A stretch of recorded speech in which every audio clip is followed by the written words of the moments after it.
Bonjour les amis.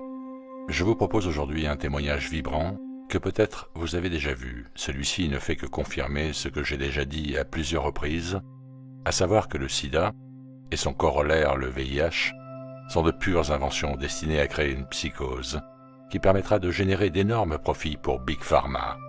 Cet homme qui porte ce témoignage et dont l'énergie me touche parle de Robert Gallo comme étant le grand Manitou de l'arnaque du VIH.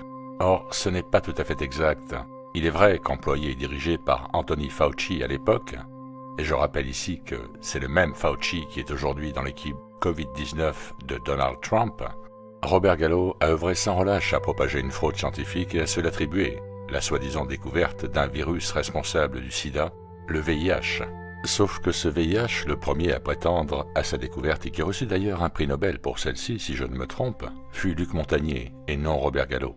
Une arnaque à grande échelle qui promet à ceux qui la colportent fortune et célébrité. Ceci dit, cela n'enlève rien à la qualité et à l'authenticité du témoignage de cet homme, Bernard Lachance, un Canadien qui maîtrise parfaitement le français et que je vous propose d'écouter. N'oubliez pas de visionner les vidéos de la playlist ITV sur ce Covid 1984, qui est en train de profondément modifier la manière dont le troupeau se comporte. Et si la désobéissance civile ne s'installe pas partout, eh bien le plan aura atteint son objectif, supprimer l'humain qui est en chacun d'entre nous. Place à la vidéo. Ceci est une lettre ouverte à mon médecin de famille, le populaire docteur Régent Thomas de la clinique L'Actuelle à Montréal. Régent, à mon dernier rendez-vous, tu m'as demandé pourquoi j'ai arrêté mes traitements VIH il y a 3 ans, printemps 2017. Pilule que j'ai prise pendant 8 ans. Religieusement, à chaque matin, je remerciais même la vie de ne pas avoir attrapé ça dans les années 90, ce sida mortel-là. Au total, ça aura coûté 120 000 $ aux contribuables, parce qu'on ne nous vend pas ça à 5 $, ces petites pilules-là. Si on ne les prend pas, on meurt. L'Empire pharmaceutique sait très bien que personne ne va oser rouspéter sur le prix d'un traitement qui évite la mort à des concitoyens. Alors, dans mon cas, c'était 1 250 $ pour 28 jours. Chers payeurs de taxes à l'écoute, faites le calcul, avec près de 70 000 Canadiens VIH positifs, c'est plus d'1 milliard que nous payons à chaque année pour toutes nos vies. Et bien plus pour moi, Dr Régent Thomas. Pourquoi? Bien parce qu'après avoir passé des centaines d'heures à m'informer sur ce que j'appelle maintenant l'imposture du VIH égale sida, eh bien il y a une chose dont je suis absolument persuadé dans ma vie, et ce sans même l'ombre d'un tout petit doute, que tous ces braves scientifiques appartenant à l'élite de l'élite, ces journalistes, documentaristes, tous ces lanceurs d'alerte qui ont été censurés d'une main de maître, et ce depuis 35 ans, sont pour moi clairement ceux qui ont tenté de nous crier la vérité.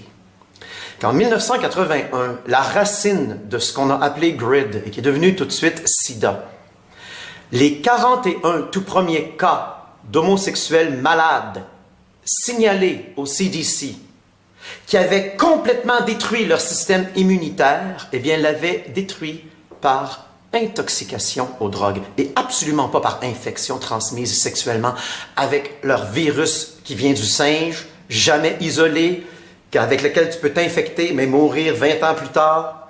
Montre-moi là mon VIH directement de mon sang au microscope électronique, pas l'artefact de laboratoire. D'ailleurs, ces 41 gays-là qui s'étaient soi-disant infectés entre eux ne se connaissaient même pas tous. Mais parce qu'ils avaient tous comme point en commun, jeunes gays qui en baissent 12 par semaine, ben, les recherches se sont tout de suite dirigées vers l'hypothèse d'une maladie virale transmise sexuellement. C'était logique. Mais coup de théâtre, à la grande déception de l'empire politico-pharmaceutique, qui était donc heureux d'avoir enfin trouvé une nouvelle infection pour coller sur un plan de dépopulation de l'Afrique, et c'est pourquoi qu'on a menti sur l'origine du VIH en Afrique. Eh bien, coup de théâtre, il y avait un autre dénominateur commun qui unissait ces 41 immunodéprimés. Régent, c'était 41 gars de club complètement intoxiqués aux drogues qui s'étaient défoncés pendant des années dans les bars gays des grandes villes des États-Unis, exactement où les premiers cas de sida ont été signalés. New York, LA, San Francisco. Le toxique était au rendez-vous, cocaïne, héroïne, LSD dans ce temps-là, leur antibiotique pour leur gonorrhée, leur chlamydia, leur syphilis, qui avalait probablement avec un shooter d'alcool entre 2 baises. Mais la première drogue en haut de leur liste, c'était le nitrite d'amyle. Et ceci a été démontré, même si censuré, que les plaques rouges du sarcome de Kaposi, première maladie emblématique de cette épidémie de HIV, qui était en fait une épidémie de mensonges, les poppers, l'inhalation, la racine de grid qui est devenue sida, c'est l'inhalation excessive pendant des heures sur les pistes de danse de la drogue des gays. C'est pourquoi c'était des gays, les poppers. C'est pour ça qu'il n'y avait pas de sarcome de Kaposi chez les autres groupes, pas autant du moins. Comme par hasard, quand on s'est aperçu de ça l'année d'après, la question « Consommez-vous des poppers ?» a été retirée des questionnaires des cliniques VIH de New York. Et comme par hasard, le CDC a publié une étude qui démontrait comment les poppers étaient inoffensifs. Moi, inoffensif, j'utilise ça pour un verre d'eau et une pomme, pas pour une drogue illégale. L'hypothèse de l'infection devait l'emporter. Et on l'a donc imposé. Comment? Avec une grande annonce politique, parce que nos médecins et nos scientifiques, c'est également des citoyens, et plus la nouvelle est grosse, plus c'est impossible qu'elle soit fausse, plus tout a été vérifié, c'est le gouvernement. Mais il est important de savoir qu'à cette conférence de presse historique du 23 avril 84, lorsqu'on a annoncé, imposé la cause du sida aux médias du monde entier, eh bien, Washington, cette journée-là, supportait leur déclaration avec les papiers d'un seul chercheur, le grand Manitou, génie de la rétrovirologie. C'est pourquoi que les autres n'ont pas pu voir dans son jeu. Le corrompu Dr Robert Gallo, reconnu, accusé plus tard d'inconduite scientifique, comme nous l'avait mis sur le front page, en tout petit, le New York Times, du 31 décembre 92. Drôle de date pour une nouvelle si importante. N'est-il pas curieux qu'après des milliards de l'argent public, bien sûr, en investi sur la recherche de la cure contre le sida, on n'a toujours pas, après 35 ans, le vaccin qu'on nous avait promis cette journée-là d'ici 2 ans. Ce qu'on avait eu d'ici 2 ans, ce qu'on a eu d'ici 2 ans, c'est en 86, c'est Robert Gallo qui a rétracté ses photographies microscopiques du VIH, utilisées pour la conférence de presse cette journée-là, qui n'a pas remplacé depuis. N'est-il pas curieux, écoutez celle-là, qu'après 35 ans, cette maladie soi-disant infectieuse, pandémique, qui devait tuer tout le monde, est restée, après 35 ans, dans les groupes initiaux? Encore aujourd'hui, c'est-tu pas de la pseudo-science, ça? C'est comme si la COVID-19, aujourd'hui, s'attaquait aux hommes gays blancs d'Amérique et aux hétéros noirs d'Afrique. Come on! Le journaliste scientifique français Jean-Claude Roussès titre parfaitement son enquête de 2 ans « Sida, supercherie scientifique et arnaque humanitaire. » Et voilà pourquoi, Dr Régent Thomas, je ne boufferai plus jamais ce poison qui a probablement affecté mon système immunitaire comme mes poumons si j'avais fumé 8 ans. Grâce à Internet, Big Pharma a perdu le contrôle de la censure. L'empire pharmaceutique a menti à ces petits soldats médecins en bas de la pyramide. Il n'y en avait pas d'armes de destruction massive VIH. Ils se sont juste pas fait pogner eux autres, puis là, ça fait trop longtemps, 35 ans, c'est trop gros pour être vrai. Tu ne le sais peut-être pas, Régent, mais on a un ami commun, toi et moi, ton ex-patient, pharmacien, VIH positif. J'en dirai pas plus. Il serait très heureux d'être assis à côté de moi aujourd'hui pour exposer ce crime contre l'humanité qui s'appellera un jour de la période 86 à 96 de l'AZT, le premier médicament, le génocide gay.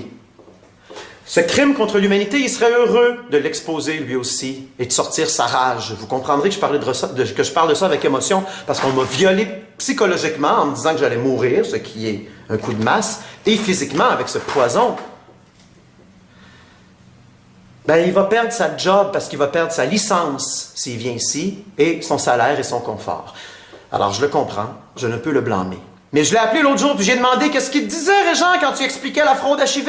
Il m'a dit « shutdown total, rouge comme une tomate, les bras croisés, puis il a regardé à côté. » J'ai dit « moi pareil. » C'est pour ça que je te le fais comme ça maintenant, t'as pas le choix d'écouter. Et il a rajouté qu'il trouvait que c'était un manque de rigueur professionnelle. On parle ici du sida.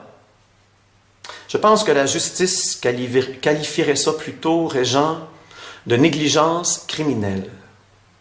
Puis si tu penses que je suis fou, ben fais-moi enfermer en psychiatrie. Puis mets-moi dans la même cellule que les prix Nobel que je cite, ceux-ci beaucoup plus formés que toi. Il ne fait aucun doute dans mon esprit que dans quelques centaines d'années, on parlera de nous comme l'humanité qui a autofinancé sa propre dépopulation et son propre ralentissement de naissance, parce que ces génies de la manipulation de masse ont réussi à faire de l'acte de l'amour l'acte de la vie, et ont réussi à en faire l'acte de la mort. Alors on met des condoms et les naissances ralentissent. J'ai fait un site internet juste pour toi, Régent, sidacensure.com, où tu pourras voir comment on a triché sur l'isolation du virus à l'Institut Pasteur, comment on a triché sur son rôle comme cause du sida instauré par Robert Gallo, comment on a triché donc sur les tests qui flashent positifs pour 70 raisons répertoriées absolument non spécifiques au HIV, comme c'est écrit dans la notice en petit.